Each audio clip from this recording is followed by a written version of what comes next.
Tonight on Gotham, things get really weird.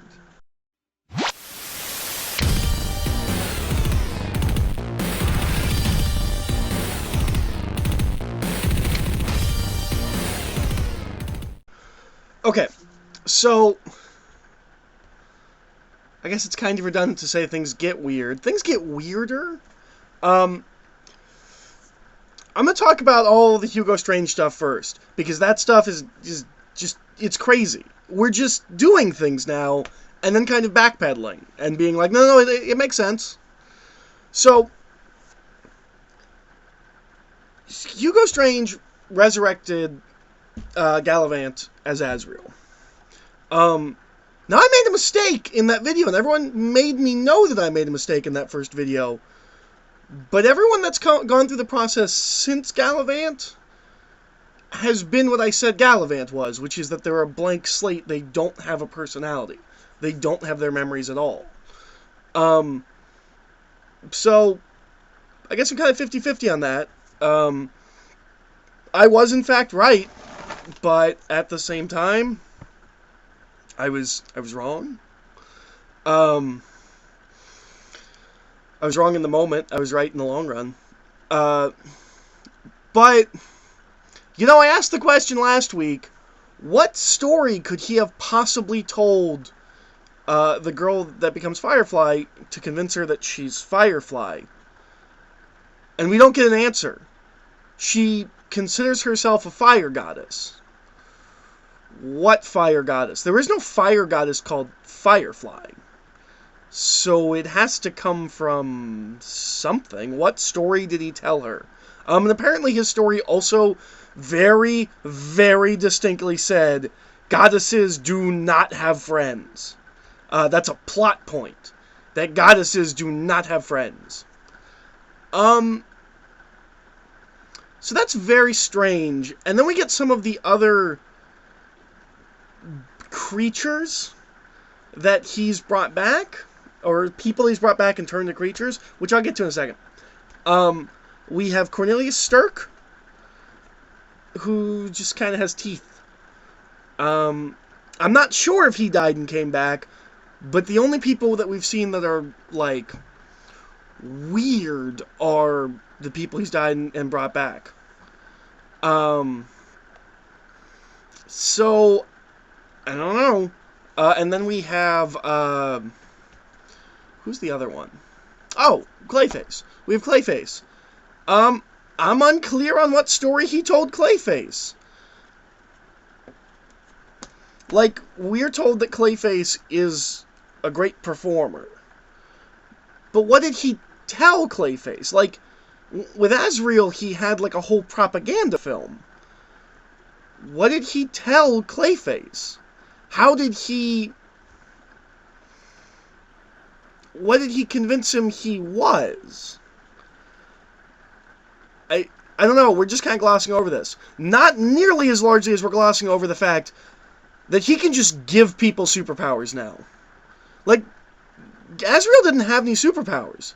He was just brought back from the dead. But now, he can just give people superpowers. It's just a thing he can do when he brings people back from the dead. We had no episode establishing, like, he discovered he could do this. In fact, Firefly doesn't have any powers. She just has a suit. Kind of the same way with Mr. Freeze, but at least Mr. Freeze, like, it was built into his origin that, like, things happened that altered him. With these other people, it's just like experiments. Like, well, maybe if I put some silly putty in his DNA, he'll have a stretchy face. Oh, he does have a stretchy face. Experiment successful. Again, he is having the biggest breakthroughs in science. And he's not, like, he could go legit. He does not need to be a criminal. He can bring people back from the dead. Which, to be fair, he can't bring people back from the dead as themselves, but given how easy it is to kind of break the mask of who he creates, both with Firefly and with Azrael, like, we kind of have this thing where, like, if you talk about the past, they can kind of remember, like, it kind of seeps through the cracks. So, theoretically, if you inundated them with their own history, I feel like they would really easily become themselves again. So, I don't know why he doesn't just do that. And he hasn't tried that. As far as we've seen, he hasn't tried to just make someone be who they were. I don't know why he hasn't. Because it's kind of a big deal that he's supposed to be doing this. Because it's the Court of the Owls. We'll get to the Court of the Owls. But this is a huge deal. Like, he's played as, like, this crazy mad scientist.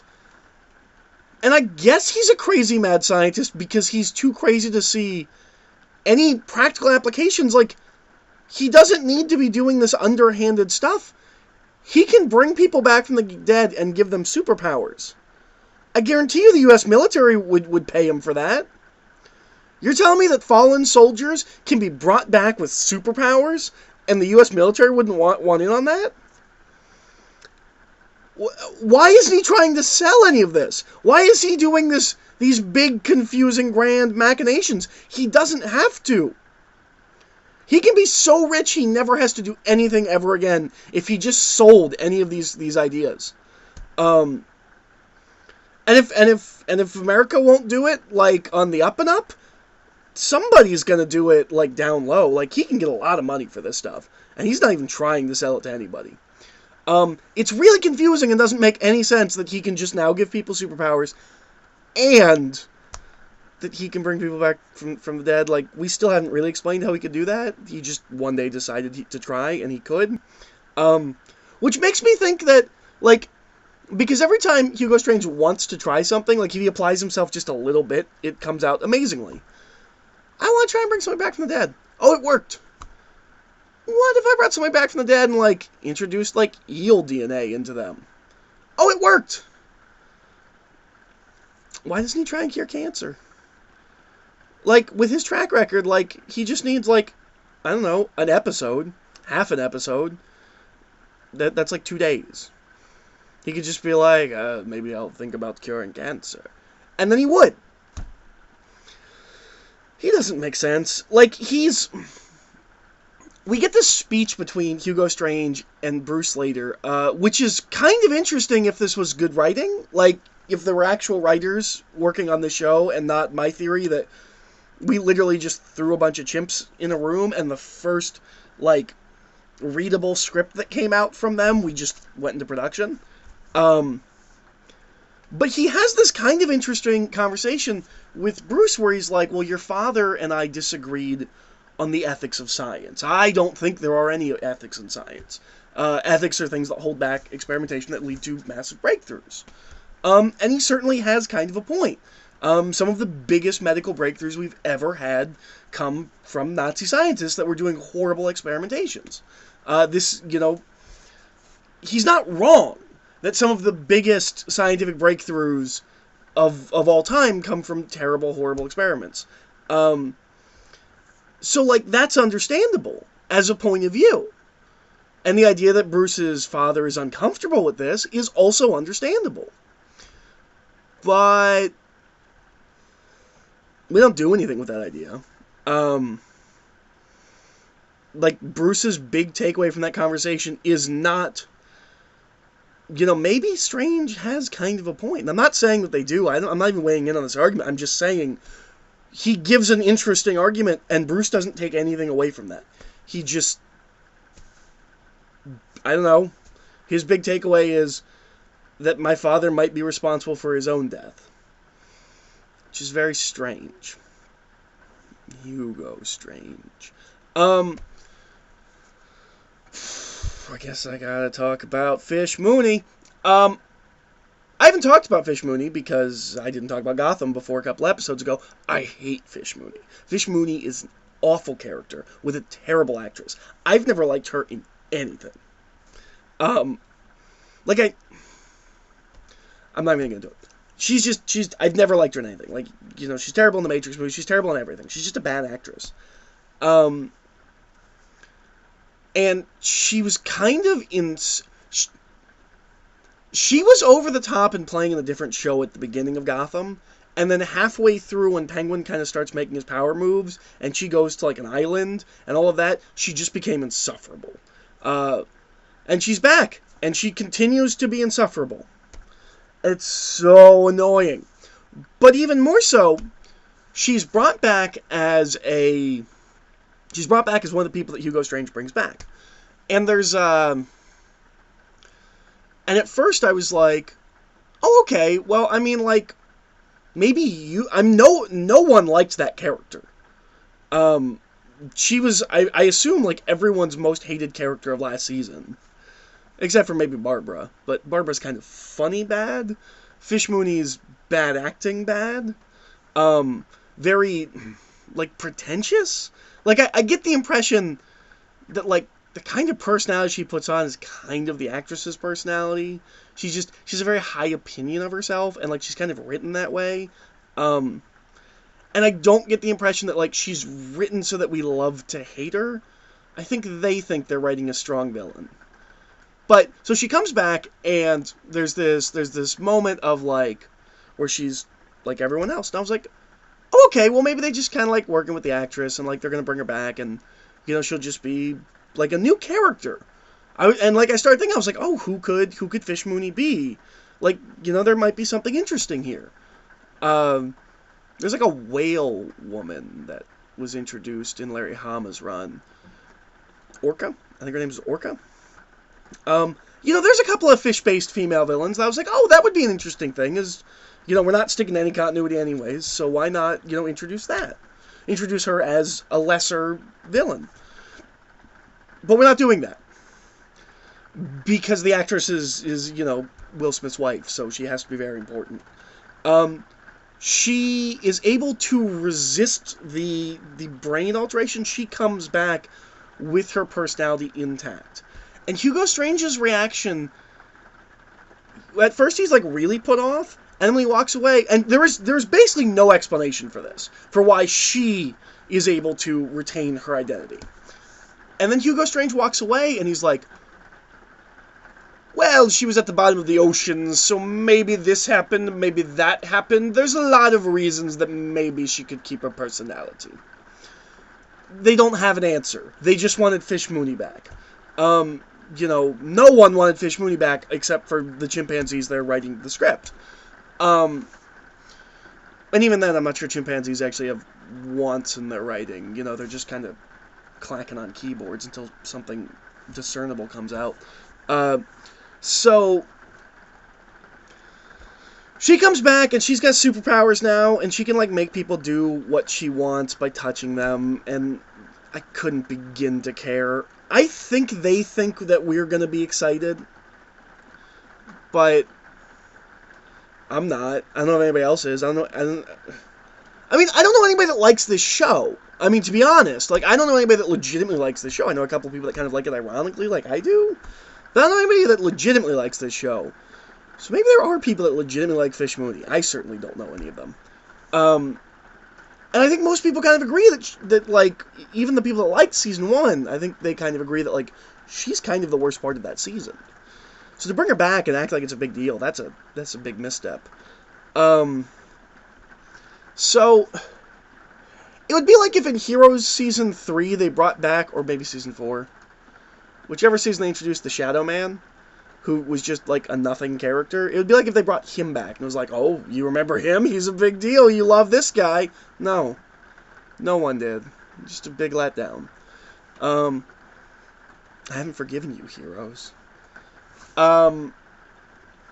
What else happens? I mean, there is a bunch else that happens, but the really weird stuff, the stuff I really want to talk about, was all based around Hugo Strange. Oh! Right, the other big thing that I think is a reveal. I remember there being rumors since, like, episode 5 of this season, but I can't remember if it was actually hinted at or set up. But the Core of the Owls are here. Or there's an old woman with a vocoder voice? I'm really confused by this, because she speaks and her voice is like a vocoder. Not when she's talking to Hugo Strange. I mean, it is when she's talking to Hugo Strange. But there's a scene before that where it's just her sitting next to a mask and she speaks and her voice is like all robotic. That's weird. And she's the leader of the Court of the Owls. She's a representative of the Court of the Owls. She's got something to do with the Court of the Owls. Now, of course, I know what you're all thinking. Well, hey, they already made perfect Court of the Owls masks that we released with the Court of the Owls trades. Like, they would really just need a bunch of those. Or at least use those as a model, and you could make, like, a slightly better version of those masks for television. Like, they're right there. They don't have to work on those masks at all. They can literally have the exact comic book masks because DC has already mass-produced those exact masks. Right? Like, it's immediately what you're thinking. No, it's a really dumb, one of those, like, they're kind of like domino masks, but you wear them at parties, or they've got, like, feathers. Catwoman's wearing one in Dark Knight Rises. They're like the big domino masks with, like, feathers. That's what it is. We have these really cool, creepy masks that look exactly like they do in the comics that are really eerie. But, no, we're just gonna go with this dumb mask. That's what we're gonna do. So that's a big letdown. I couldn't begin to care about the Court of the Owls, especially because they don't matter. Like, apparently Hugo Strange has been working for the Court of the Owls, and his whole endgame, his whole job, has been to resurrect people. So what he's been doing for the rest of the season, I don't know. But apparently the sole motivation was for him to resurrect people, which he did. And they're like, well, but you failed because they don't have their memories. And I was like, bringing people back from the dead's kind of a big deal. Maybe, just maybe, give him a little bit more time. He did this in like 2 weeks. Like, he'll figure it out. He's clearly the smartest man that maybe has ever lived. He reversed death. Give him a little bit. He'll figure it out. On top of that, because I'm not really sure, it seems like they have like a mole inside. I'm not sure if it's that woman that works with Hugo Strange or something, but they know what's going on. So you'd think they'd know that there has been someone that has retained their personality. And so you would ask, you would be like, well, research that more. Like, look into her. What? Don't just say, well, maybe it was this, maybe it was that, maybe it was this. Figure out what made her different than everybody else. How is that? Also, the thing that they merge Fish Mooney with is a cuttlefish. Cuttlefish don't, like, psychically control people. Certainly not in touch. Like, the cuttlefish, they're those, at least as far as I understand cuttlefish, they're like those things in Finding Nemo where, like, it's got, like, a light that's kind of, like, hypnotizing a little bit that, like, draws you to it, and then they sneak up and they eat you. I don't know where you get mind control from that, but whatever.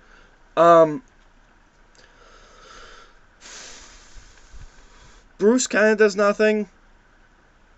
He goes and he talks to Hugo Strange, and then, like, he has, like, maybe my parents' death is my dad's fault because he was intentionally pursuing things against bad people and knew that there was going to be retaliation.